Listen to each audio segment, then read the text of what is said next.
For today's video mga kapinta, isa na naman santo ang ating gagawin dito. Yung makikita nyo dyan sa itaas ng ating screen, yan po si San Guillermo.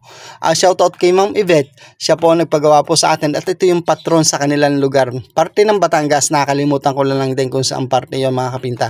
At kung mapapansin nyo nga pala dito, yung background niya kulay blue pero dito sa tinularan natin kulay brown. Mas pinili natin ibahin yung kulay ng background dahil yung mapapansin nyo mga kapinta, yung kulay ng santo ay brown at saka yellow. Kapag kulay brown din ang ginawa natin dyan background, mukhang hindi na siya makapansin sa malayo. Kaya medyo inimba natin at saka yung pwesto ng ating pagbibideo, pasensya na mga kapinta, medyo mababa na yung ating cellphone. Hindi na natin napansin yan sa sobrang busy natin sa pagpe-painting dahil sa sobrang init nga. Kaya hindi natin nakita, medyo bumaba na pala ang pwesto ng ating pagbibideo ng ating cellphone at sayang naman kung hindi natin nga na-upload. At saka yung pagdodrawing natin ito mga kapinta, yung pagbibideo natin ito, hindi na natin na ituloy dahil sa sobrang init.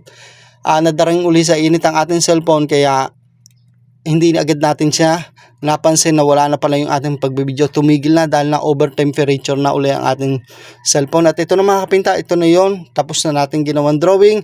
Nilalagyan lang natin ito dito ng kulay pulang linya, dalawang kulay pulang linya sa magkabilang side para mas lumitaw pa rin yung ating drawing na santo sa bangka. Ito na mga kapinta, natapos na si Santo San Guillermo.